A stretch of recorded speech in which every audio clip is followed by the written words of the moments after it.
Welcome viewers. அது March மாசம் 25ஆம் தேதி 2026 உத்தரப்பிரதேச மாநிலம் லெகிரி அப்படின்ற கிராமத்துல நித்யா என்று சொல்லக்கூடிய 32 வயது நிரம்பிய பெண்மணி அன்று அதிகாலை 4 மணி 7 நிமிடங்களுக்கு அவங்களுடைய மாமனாருக்கும் மாமியாருக்கும் கால் பண்றாங்க. அது மாதிரி அவங்க கால் பண்ணிட்டு அழுதுட்டே பேசுறாங்க. என்ன சொல்றாங்க அப்படின்னா, உங்களுடைய மகன் உயிருக்காக போராடிட்டு இருக்கிறாரு, தயவு செய்து அவங்களுடைய உயிர் பிரிவதற்கு முன்பு நீங்க கிளம்பி இந்த வீட்டாண்ட வாங்க அப்படின்னு சொல்றாங்க. இப்போ உடனே அவங்களுடைய மாமனார் மாமியார் கிட்ட பேசிட்டு இருந்த கால் கட் பண்ணி நித்யாவினுடைய அப்பா அம்மாவுக்கு கால் பண்றாங்க. கால் பண்ணி என்ன சொல்றாங்க அப்படின்னா, இந்த நபரை நான் திருமணம் செஞ்சுக்க மாட்டேன் அப்படின்னு பல முறை சொன்னேன், இருந்தாலும் நீங்க வலுக்கட்டாயமா இந்த நபரோடு எனக்கு திருமணம் செஞ்சு வச்சுக்கோங்க. இந்த ஆள் உயிருக்கு போராடிட்டு இருக்கிறாரு, ஒரு வேளை அந்த நபர் இறந்துட்டாரு அப்படின்னா நான் தனிமரமா நின்று இந்த வாழ்க்கைய நானும் முடிச்சுக்கிற மாதிரி இருக்கும் அப்படின்னு சொல்லி அழுதுட்டே கால் கட் பண்றாங்க. இப்போ அவங்களுடைய மாமனாரும் அவங்களுடைய அப்பாவும் இவங்க ரெண்டு பேரும் கால் பண்ணி நேத்து கூட நல்லா இருந்தானே என்ன ஆச்சு சொல்லி தெரியலையே அப்படின்ட்டு புலம்பிட்டு இந்த நித்யா அவங்களுடைய மாமனார் கிட்ட சொன்ன வெறும் 13 நிமிடத்தில் அந்த வீட்டாண்ட போயிட்டு பாக்குறாங்க. பார்த்தா தன்னுடைய மகன் உயிருக்காக போராடிட்டு இருக்கிறான் அப்படின்ற விஷயம் தெரிய வருது. உடனே ஆம்புலன்ஸ் வர வைக்கிறாங்க. ஆம்புலன்ஸ்ல தூக்கி போட்டு பக்கத்தில் இருக்கக்கூடிய மருத்துவமனைக்கு அழைச்சிட்டு போயிட்டு அவங்க செக் பண்றாங்க. அவங்க செக் பண்ணதுல என்ன சொல்றாங்க அப்படின்னா, உங்களுடைய மகனுடைய உயிர் பிரிஞ்சிடுச்சு, அவங்க இறந்துட்டாங்க, அவரை காப்பாற்ற முடியாது அப்படின்னு சொல்லி சொல்றாங்க. இதை கேட்டு அவங்களுடைய அப்பா அம்மா, அதாவது இறந்து போயிட்டாரு இல்லையா, அவங்களுடைய அப்பா அம்மா பயங்கரமா அழறாங்க. இருந்தாலும் இவங்களுக்கு 2 மகன் அப்படின்றதால சின்ன பையனுக்கு கால் பண்ணி உங்களுடைய அண்ணனுடைய அந்த அதாவது சாவு அது சடலத்தை வீட்டுக்கு கொண்டு வந்து அவருக்கு செய்ய வேண்டிய சடங்கு சம்பிரதாயம் இது எல்லாமே செய்து அவரை கொண்டு போயிட்டு நல்லடக்கம் பண்ணணும் அப்படின்ட்டு தன்னுடைய சின்ன மகன் கிட்ட அவர் சொல்ல, இதை கேட்ட அவங்களுடைய சிறிய மகன் அவங்களுடைய அப்பா சொல்லுவது மாதிரி செய்யாம தன்னுடைய அண்ணனுக்கு எங்கேயாவது காயமோ அல்லது சிராய்ப்புகளோ இல்ல ஏதாவது ரத்தம் கட்டின மாதிரி இருக்குதா அப்படின்னு அந்த இறந்து கிடந்த அவங்களுடைய அண்ணனுடைய சடலத்தை போயிட்டு பாக்குறாரு. அந்த நபர் எப்படி சந்தேகப்பட்டாரோ அதே மாதிரி அந்த இறந்து கிடக்கக்கூடிய நபருடைய கழுத்தானது கண்ணியின் நிலையில், அதாவது ரத்தம் கட்டிய நிலையில் இருக்கு. அப்படின்னா என்னுடைய அண்ணனை யாரோ கொலை பண்ணியிருக்கிறாங்க அப்படின்ற மாதிரி அவரே ஒரு பிளான் பண்றாரு. இப்போ இந்த சம்பவத்தை எப்படி வர வைக்கிறது, அதோடு இல்லாம இந்த சம்பவத்தை பண்ணது யாரு அப்படின்னு எனக்கு நல்லாவே தெரியும். ஏன் அப்படின்னா என்னுடைய அண்ணன் இறப்பதற்கு முன்பு என்கிட்ட ஒரு விஷயம் எப்ப பார்த்தாலும் சொல்லிட்டே இருப்பான்.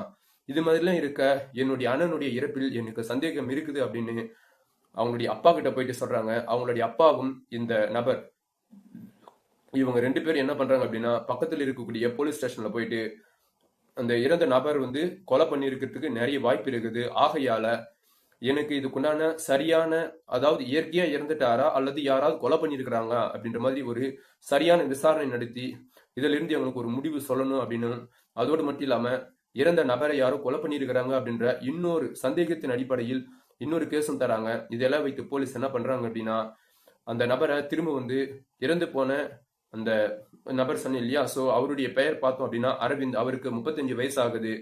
இப்போ அரவிந்துடைய சடலத்தை போலீஸ் ஒரு முறை தெளிவா பாக்குறாங்க. பார்த்துட்டு டாக்டர் கிட்ட என்ன சொல்றாங்க அப்படின்னா, இந்த நபருக்கு நீங்க அட்டாப்சி பண்ணுங்க, அட்டாப்சி பண்ணீங்க அப்படின்னா ஏதாவது இன்ஃபர்மேஷன் தெரிய வரும் அப்படின்ற எண்ணத்துல வீட்டுக்கு கொண்டு வந்த அந்த சடலத்தை திரும்பவும் ஹாஸ்பிட்டலுக்கு கொண்டு போயிட்டு அவங்க அட்டாப்சி பண்றாங்க. அங்க அட்டாப்சி பண்ணதுல என்ன வருது அப்படின்னா, இறப்பதற்கு முன்பு அரவிந்த் யாருடனோ உடலுறவில் இருந்திருக்கிறாரு அப்படின்னும், அது ஒருவேளை அவங்களுடைய மனைவி கூட இருந்திருக்கலாம் அப்படின்னும், அதோடு மட்டும் இல்லாம அந்த நபர் இறப்பதற்கு முன்பு அவருடைய ஆண் உறுப்பு மற்றும் மர்ம உறுப்புகள் எல்லாம் சிதைஞ்சிருக்குது அப்படின்னும், கடைசியா அவருடைய கழுத்து பகுதி நெருக்கப்பட்ட நிலையிலும் அவருக்கு உயிர் போகாததால அவருடைய வாய் மற்றும் மூக்கு இது ரெண்டுத்தையும் யாரோ ஒருத்தர் அழுத்தி பிடிச்சு அல்லது தலையானை வச்சு அழுத்தி அவருக்கு மூச்சு விட முடியாம துடிதுடிச்சு இறந்திருக்கிறாரு, மூச்சு திணறி தான் இறந்திருக்கிறாரு அப்படின்ற மாதிரி அட்டாப்சி ரிப்போர்ட் வருது. அதன் அடிப்படையில் அவங்களுடைய தம்பி, அதாவது அரவிந்தனுடைய தம்பி சொன்னேன் இல்லையா, அவர் எப்படி சந்தேகப்பட்டாரோ அதே மாதிரி யாரோ ஒருத்தர் தன்னுடைய அண்ணனை கொலை தான் பண்ணியிருக்கிறாங்க, அட்டாப்சி அதுதான் சொல்லுது அப்படின்னா, அன்னைக்கு அந்த சம்பவம் நடக்கும்போது அவங்களுடைய அண்ணன் இறக்கும்போது அந்த வீட்டுல இருந்தது யார் யார் அப்படின்ற விஷயம் தெரிஞ்சா தன்னுடைய அண்ணனை கொலை பண்ண விஷயம் ஈஸியா வெளியே நம்ம கொண்டு வந்துடலாம் அப்படின்ற மாதிரி பிளான் பண்றாரு. அதன் அடிப்படையில் என்ன பண்றாரு அப்படின்னா, தன்னுடைய அண்ணியின் மீதே போயிட்டு இன்னொரு கேஸ் தராரு, 3ஆவதா ஒரு கேஸ் தராரு. என்னுடைய அண்ணனை என்னுடைய அண்ணி தான் கொலை பண்ணிட்டாங்க அப்படின்ற மாதிரியும், என்னுடைய அண்ணன் அடிக்கடி என்கிட்ட ஒரு விஷயம் சொல்லிட்டே இருப்பாரு அப்படின்னு நான் முன்னாடி சொன்னேன் இல்லையா, அது என்ன விஷயம் அப்படின்னா, ஒரு நாள் நான் வேலைக்கு போயிட்டு வீட்டுக்கு வந்தேன். அன்று அதிகாலை, அதாவது நைட் ஷிஃப்ட் முடிச்சுட்டு நான் வந்தேன். வீட்டுக்கு வரும்போது சுமார் ஒரு 6 மணி 3 அல்லது 4 நிமிடங்கள் இருக்கும். அந்த நேரத்துல என்னுடைய அண்ணன் என்கிட்ட வந்து பயங்கரமா அழுதாரு. எதற்கு அழறீங்க காலையிலேயே அப்படின்னு சொல்லி நான் கேட்டேன். உன்னுடைய அண்ணி நாம நினைக்கிற மாதிரி நல்லவே இல்ல. அவ வந்து பக்கத்துல இருக்கக்கூடிய அந்த ஒரு பர்ட்டிகுலர் தனியார் பள்ளியினுடைய பெயர் சொல்லி அங்க வந்து ஆசிரியையா பணி செய்றா. அது மாதிரி போகும்போது தொடக்கத்துல ரொம்ப நார்மலா இருந்தா, இப்போ அவங்களுடைய ட்ரெஸ்ஸிங் சென்ஸ் எல்லாமே ஷார்ட்டா இருக்குது. அதோடு மட்டும் இல்லாம புடவை இதுல எல்லாம் நிறைய மாற்றங்கள் இருக்குது. அவங்களுடைய ஜாக்கெட் மற்றும் அவங்களுடைய நடவடிக்கையில பயங்கரமான மாற்றம் இருக்குது. இதெல்லாம் வைத்து பார்க்கும்போது உன்னுடைய அண்ணி நான் மட்டும் கணவன் அப்படின்னு சொல்லி நினைக்கல. வேற யாரும் இன்னொரு ஆண் ரசிப்பதற்காகவே அவங்க இவ்வளோ சேஞ்சஸ் பண்ணி தன்னை கட்டமைச்சிருக்கிறாங்க அப்படின்ற விஷயமும் எடுத்து சொல்லி, என்னுடைய மனைவி எனக்கு துரோகம் பண்றா, இது என்னால தாங்கிக்கவே முடியல அப்படின்ட்டு தன்னுடைய தம்பியை கட்டி பிடிச்சு அழுதுருக்கிறாரு. அந்த சம்பவம் அந்த சொன்னேன் இல்லையா, அந்த விஷயம் அப்படியே இவருக்கு ஞாபகம் வருது. இப்போ போலீஸ் கிட்டயும் இது மாதிரி சொல்றாரு. என்னுடைய அண்ணியினுடைய நடத்தையில சந்தேகம் இருந்தது. அது வந்து என்னுடைய அண்ணன் வந்து என்கிட்ட சொன்னாரு. என்கிட்ட அழுதாரு. ஒருவேளை என்னுடைய அண்ணி தான் என்னுடைய அண்ணனை கொலை பண்ணி இருக்கணும். ஆகையால என்னுடைய அண்ணிய தனிப்பட்ட முறையில் கூப்பிட்டு விசாரணை மேற்கொள்ளுங்க அப்படின்ட்டு புகார் ஒன்று எழுதி கொடுக்க, இதை கேட்ட போலீஸ் அவங்களுடைய அண்ணிய போயிட்டு கைது பண்ணி விசாரணை மேற்கொள்றாங்க. அது மாதிரி விசாரணை மேற்கொள்ளும் போது தொடக்கத்துல எனக்கு எதுவுமே தெரியாது அப்படின்ட்டு எவ்வளவு வாதிடுறாங்க. பிறகு இல்ல என்னுடைய கணவன் மாரடைப்பால இறந்துட்டாரு. அதோடு மட்டும் இல்லாம நான் இன்னொரு விஷயம் சொன்னேன் அப்படின்னா நீங்க எல்லாருமே ஆடி போயிடுவீங்க.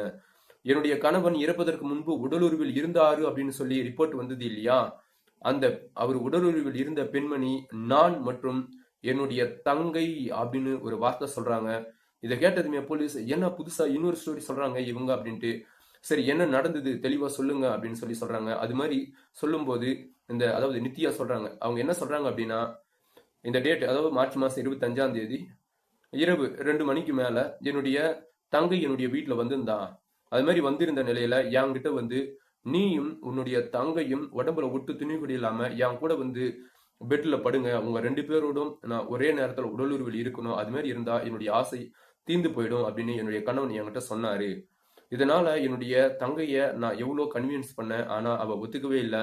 ஒரு கட்டத்துல நான் இறந்துடுவேன் அப்படின்ற மாதிரி அவளை நான் பிளாக்மெயில் பண்ணேன். அதன் அடிப்படையில் அவ ஒத்துக்கிட்டா. ஒத்துக்கிட்டின் அடிப்படையில என்னுடைய தங்கையும் நானும் ஒரே பெட்ல என்னுடைய கணவனோடு உடலுறவில் இருந்தோம். அது மாதிரி இருக்கும்போது 2 பேரும் மாத்தி மாத்தி அவரு செஞ்சதால அவருக்கு ஈடு கொடுக்க, அதாவது எங்க 2 பேருக்கு அவர் ஈடு கொடுக்க முடியாம மூச்சு திணறி அவரு மாரடைப்பால இறந்து போயிட்டாரு. இதுதான் நடந்தது அப்படின்ட்டு இவங்க வாக்குமூலம் கொடுக்குறாங்க. இதை கேட்ட போலீஸ் இது எப்படி நாங்க நம்புறது அப்படின்னு சொல்லி சொன்னா, என்னுடைய தங்கையை நீங்க கூப்பிட்டு விசாரணை மேற்கொள்ளுங்க. ஒருவேளை என்னுடைய தங்கைக்கு இன்னும் திருமணம் ஆகல, அவரை நீங்க கூப்பிட்டு விசாரணை மேற்கொண்டீங்க அப்படின்னா இந்த விஷயம் வெளியே தெரிய வரும். என்னுடைய தங்கையினுடைய வாழ்க்கையே ஸ்பாயில் ஆயிடும். ஆகையால ஸோ இந்த கேஸ் வந்து நீங்க விட்டுறது நல்லது. ஏன்னா கருணையின் அடிப்படையில் என்னுடைய தங்கச்சியே இதுல மாட்டிட்டு இருக்கிறா அப்படின்றதுனால இந்த கேஸ் வந்து விட்டுடுங்க அப்படின்னு போலீஸ் கிட்ட சொல்றாங்க. ஆனா போலீஸ் இதெல்லாம் விடுற மாதிரி இல்ல. அதே மாதிரி இவங்க சொல்லக்கூடிய கதையும் நம்புற மாதிரி இல்ல. பிறகு என்ன பண்றாங்க அப்படின்னா, உன்னுடைய கணவன் உன் மேல சந்தேகம் அப்படின்னு சொல்லி பல முறை அவங்களுடைய தம்பி கிட்ட அழுதுருக்கிறான். அப்படின்னா நீங்க வேறு யாரோடு நீங்க நட்பு ரீதியா பழகிருக்கீங்க, அந்த நபரை சொல்லுங்க அப்படின்னு சொல்லி சொல்லும்போது, அது மாதிரி நான் பழகவே இல்லை, என்னுடைய கணவன் என் மேல அபாண்டமா பழி சுமத்திருக்கிறான் அப்படின்ற மாதிரி சொல்ல, இதை கேட்ட போலீஸ் ஒருவேளை அதாவது பள்ளிக்கூடம் போனா மட்டும்தான் அவங்க டைரக்டா பேச முடியும். மற்றபடி வீட்டுக்கெல்லாம் வந்தா போன் கால்ல தானே பேசுவாங்க. இப்போ போலீஸ் என்ன பண்றாங்க அப்படின்னா, இந்த பெண்மணி நித்யா பயன்படுத்திய அந்த சிம்மில் யாருக்கு அதிக முறை கால் போயிருக்குது அப்படின்ற மாதிரி கண்டுபிடிக்கணும். அது மாதிரி கண்டுபிடிச்சா அந்த நபர் யாரு அப்படின்ற விஷயமும் தெரிய வரும். அதை வச்சு கொலைகாரன் ஈஸியா கண்டுபிடிச்சிடலாம் அப்படின்ற எண்ணத்துல இவங்களுடைய மொபைல வாங்குறாங்க. வாங்கி அதுல செக் பண்ணும்போது, அதாவது அந்த மார்ச் மாசம் 25ஆம் தேதி இவங்க யார் யாருக்கெல்லாம் கால் பண்ணியிருக்கிறாங்களோ அந்த கால் ஹிஸ்டரியை இவங்க டெலீட் பண்ணியிருக்கிறாங்க. பிறகு இருந்தாலும் இந்த நம்பர் வச்சு ட்ராக் பண்ணும்போது 2 நம்பருக்கு மட்டும் பல முறை நித்யா கால் பண்ணியிருக்கிறாங்க. அதுல ஒரு நம்பர் யார் அப்படின்னா, கிளினிக் நடத்தக்கூடிய விக்ரம் என்று சொல்லக்கூடிய வெறும் 28 வயது நிரம்பிய நபரும், இன்னொருத்தர் யார் அப்படின்னா இந்த நித்யா வேலை செய்யக்கூடிய அந்த தனியார் பள்ளியில சக தோழி கூட வேலை செய்யக்கூடிய ஒரு பெண்மணி. அவங்களும் இவங்க 2 பேருக்கும் இவங்க அடிக்கடி கால் பண்ணியிருக்கிறாங்க அப்படின்ற விஷயமும் தெரிய வருது. சரி, முதல்ல கால் பண்ணதுக்கு யாருக்கு அப்படின்னா, இந்த நித்யா கூட வேலை செய்யக்கூடிய அந்த ஆசிரியர் சொன்னீங்க இல்லையா, அவங்களுக்கு தான் கால் பண்ணியிருக்கிறாங்க. எதற்கு அவங்களுக்கு கால் பண்ணீங்க அப்படின்னு சொல்லி போலீஸ் கேட்கும்போது, என்னுடைய கணவன் என்னோடும் அவளோடும் உடலுறவில் இருக்கணும், ஆகையால் அவளை நீ வரவை அப்படின்னு சொல்லி சொன்னாங்க. அதன் அடிப்படையில் தான் நான் அவளை அன்னைக்கு அத்தனை முறை கால் பண்ணி வர வச்சேன் அப்படின்னு சொல்லி சொல்றாங்க. சரி இருந்தாலும் போலீஸ் இது வந்து நம்புற மாதிரி இல்ல. அதே மாதிரி அந்த வாய்ஸ் ரெக்கார்டு பேசியிருப்பாங்க இல்லையா? அதை எடுத்து பார்த்தா விளக்கம் தெரிஞ்சிடும் அப்படின்ற அடிப்படையில சரி இது இருங்க. இரண்டாவதா ஒரு நபருக்கு கால் பண்ணியிருக்கிற அவங்க வந்து விக்ரம் அப்படின்னு சொல்லக்கூடிய ஒரு நபர். அவங்க வந்து கிளினிக் வச்சு நடத்துறாங்க. அவனுக்கு எதுக்காக கால் பண்ண அப்படின்னா அப்பதான் ஒரு விஷயம் சொல்றாங்க. என்னுடைய தங்கையோடும் என்னோடும் என்னுடைய கணவன் ஒரே நேரத்தில் உடலில் இருந்ததால அவருக்கு மூச்சு திணறல் வந்தது. அந்த மூச்சு திணறல் போக்குவதற்காக நாங்க எப்பவுமே ஒரு கிளினிக்கு போவோம். அந்த கிளினிக்கினுடைய ஓனர் தான் அந்த விக்ரம் அப்படின்னு சொல்லக்கூடிய நபர். அவசர அவசரமா அந்த நேரத்துக்கு நான் அவருக்கு கால் பண்ணேன் அப்படின்ற மாதிரி சொல்றாங்க. இப்போ நீங்க கால் பண்ணி எவ்வளவு நேரத்துல விக்ரம் அங்க வந்தாங்க அப்படின்னு சொல்லி கேக்குறாங்க போலீஸ். அவரு கால் பண்ணி அரவருக்கு உள்ள வந்துட்டாங்க, இல்ல ஒரு ஹவருக்குள்ள வந்துட்டாங்க. இது மாதிரி இவங்க மாத்தி மாத்தி அந்த டைம் எல்லாம் சொல்லும் போதே போலீஸுக்கு இவங்க பக்காவா பொய் சொல்றாங்க அப்படின்ற விஷயம் தெரிய வருது. பிறகு என்ன பண்றாங்க அப்படின்னா அந்த விக்ரம் மற்றும் அந்த ஆசிரியை கூட வேலை செய்யறாங்கன்னு சொன்னீங்க இல்லையா? அவங்களுடைய அதாவது நித்யா கூட வேலை செய்யறாங்கன்னு சொன்னீங்க இல்லையா? அந்த ஆசிரியை, அந்த பெண்மணி, இவங்க 2 பேரையும் பிளஸ் நித்யா இவங்க 3 பேரையும் தனித்தனியா விசாரணை மேற்கொள்ளும் போது ஆளுக்கு ஒரு விஷயத்த சொல்றாங்க. அதே மாதிரி போலீஸ் கேட்கக்கூடிய ஒவ்வொரு கேள்விக்கும் முன்னுக்கு பின், அதாவது ஒரு விஷயம் நடந்தது அப்படின்னா 3 பேரும் ஒரே மாதிரி சொல்லலாம். ஆனா போலீஸ் கேட்கக்கூடிய கேள்விக்கு 3 பேருமே மாத்தி மாத்தி மாத்தி பதில சொன்னதுல ஒழுங்கா உண்மையை ஒத்துக்குங்க, இல்லைன்னா போலீஸ் ட்ரீட்மெண்ட் கொடுத்து உங்ககிட்ட இந்த உண்மையை வர வைக்கிற மாதிரி இருக்கும் அப்படின்னு சொல்லி போலீஸ் மிரட்ட ஒரு கட்டத்துல அந்த கூட வேலை செய்யறவங்க அந்த சக ஆசிரியர் சொன்னீங்க இல்லையா? அந்த பெண்மணி வந்து நாங்க தான் கொலை பண்ணோம், அரவிந்தா நாங்க தான் கொலை பண்ணோம் அப்படின்னு சொல்லி அவங்க உண்மையை ஒத்துக்கிறாங்க. அது மாதிரி உண்மையை ஒத்துக்கும் போது அவங்க என்ன சொல்றாங்க அப்படின்னா, நானும் நித்யாவும் ஒரே பள்ளியில தான் வேலை செஞ்சுட்டு இருந்தோம். அவங்களுடைய கணவன் தொடக்கத்துல நித்யாவை கொண்டு வந்து அந்த பள்ளி கேட்ல விட்டு போவாங்க. அது மாதிரி போகும்போது நான் நித்யாவை பார்த்து பேசுவேன். நாங்க 2 பேரும் ஓரளவுக்கு ஒண்ணாவே இருந்தோம். அது மாதிரி இருக்கும்போது நித்யாவுடைய வீட்டுக்கு நான் அடிக்கடி பாவ வர இருந்தேன். அவருடைய கணவன் என்னையும் பார்ப்பாரு, நல்லா பேசுவாரு. ஆனா அவரு எனக்கே தெரியாம என்ன அடையணும் அப்படின்ற ஒரு எண்ணம் அவருடைய மைண்ட் வந்து செட் ஆயிருக்குது. இந்த விஷயத்த நித்யா என்கிட்ட சொன்னாங்க. இதன் அடிப்படையில் எனக்காவது என்னைக்குனா ஒரு நாள் உன்னை என்னுடைய வீட்டுக்கு கூப்பிடுறேன். அன்னைக்கு உனக்கு விருப்பமா இருந்தா நீயும் நானும் என்னுடைய கணவன் கூட ஒன்னா இருக்கலாம் அப்படின்ற மாதிரி அவங்க சொல்ல, தொடக்கத்துல நான் வேணாம் அப்படின்னு சொல்லி சொன்னேன். பிறகு ஒரு கட்டத்துல நான் ஒத்துக்கிட்டேன் அப்படின்னு சொல்லி சொல்றாங்க.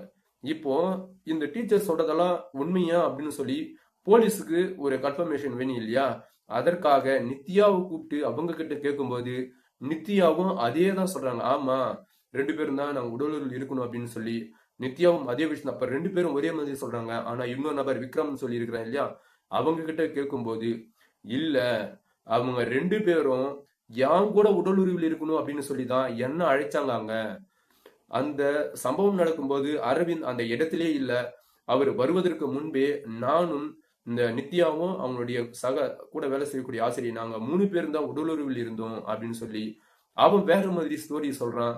இதை கேட்ட போலீஸ் திரும்பவும் இவங்க பொய் தான் சொல்றாங்க அப்படின்ற எண்ணத்தின் அடிப்படையில் விக்ரமை கூப்பிட்டு என்ன நடந்தது தெளிவா சொல்லுங்க அப்படின்னு சொல்லி கேட்க, அதற்கு என்ன சொல்றான் அப்படின்னா விக்ரம், அந்த மார்ச் மாசம் 25ஆம் தேதி சுமார் 2 மணி அளவில், எப்போ அப்படின்னா பகல் நேரத்துல 2 மணி போல கால் பண்ணியிருந்தாங்க.